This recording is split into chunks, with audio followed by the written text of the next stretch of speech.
The Legend of the Indian Paintbrush, retold and illustrated by Tomi dePaola, read by Lisa Job.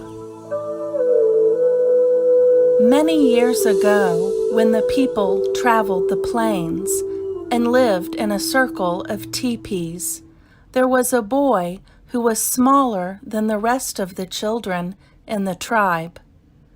No matter how hard he tried, he couldn't keep up with the other boys, who were always riding, running, shooting their bows, and wrestling to prove their strength. Sometimes his mother and father worried for him. But the boy, who was called Little Gopher, was not without a gift of his own.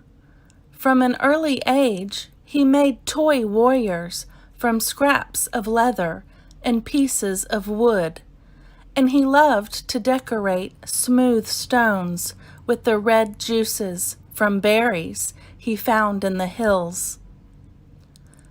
The wise shaman of the tribe understood that Little Gopher had a gift that was special. "Do not struggle, Little Gopher. Your path will not be the same as the others. They will grow up to be warriors. Your place among the people will be remembered for a different reason." And in a few years, when Little Gopher was older, he went out to the hills alone to think about becoming a man, for this was the custom of the tribe. And it was there that a dream vision came to him. The sky filled with clouds, and out of them came a young Indian maiden and an old grandfather. She carried a rolled-up animal skin, and he carried a brush made of fine animal hairs and pots of paints. The grandfather spoke, "My son, these are the tools by which you shall become great among your people. You will paint pictures of the deeds of the warriors and the visions of the shaman, and the people shall see them and remember them forever." The maiden unrolled a pure white buckskin and placed it on the ground. "Find a buckskin as white as this," she told him. "Keep it, and one day you will paint a picture that is as pure as the colors in the evening sky." And as she finished speaking, the clouds cleared, and a sunset of great beauty filled the sky. Little Gopher looked at the white buckskin, and on it he saw colors as bright and beautiful as those made by the setting sun. The sun slowly sank behind the hills, the sky grew dark, and the dream vision was over. Little Gopher returned to the circle of the people. The next day he began to make soft brushes from the hairs of different animals, and stiff brushes from the hair of the horses' tails. He gathered berries and flowers and rocks of different colors and crushed them to make his paints. He collected the skins of animals which the warriors brought home from their hunts. He stretched the skins on wooden frames and pulled them until they were tight. And he began to paint pictures of great hunts, of great deeds, of great dream visions, so that the people would always remember. But even as he painted, Little Gopher sometimes longed to put aside his brushes and ride out with the warriors. But always he remembered his dream vision, and he did not go with them.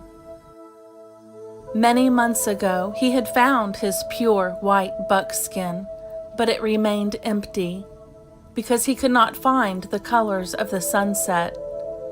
He used the brightest flowers, the reddest berries, and the deepest purples from the rocks, and still his paintings never satisfied him. They looked dull and dark. He began to go to the top of a hill each evening and look at the colors that filled the sky to try and understand how to make them.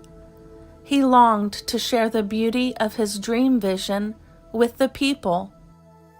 But he never gave up trying, and every morning when he awoke, he took out his brushes and his pots of paints and created the stories of the people with the tools he had. One night, as he lay awake, he heard a voice calling to him. "Because you have been faithful to the people and true to your gift, you shall find the colors you are seeking. Tomorrow take the white buckskin and go to the place where you watch the sun in the evening. There on the ground you will find what you need." The next evening, as the sun began to go down, Little Gopher put aside his brushes and went to the top of the hill as the colors of the sunset spread across the sky. And there, on the ground all around him, were brushes filled with paint, each one a color of the sunset.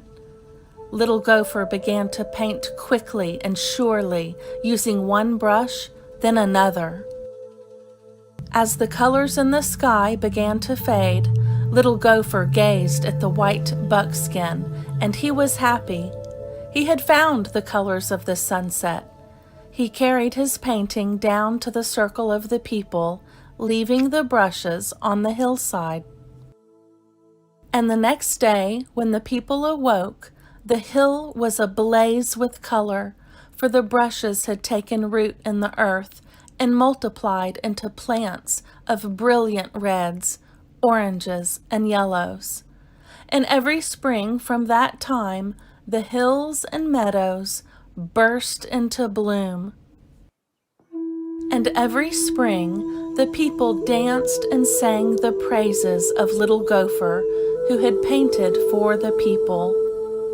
And the people no longer called him Little Gopher, but he who brought the sunset to the earth.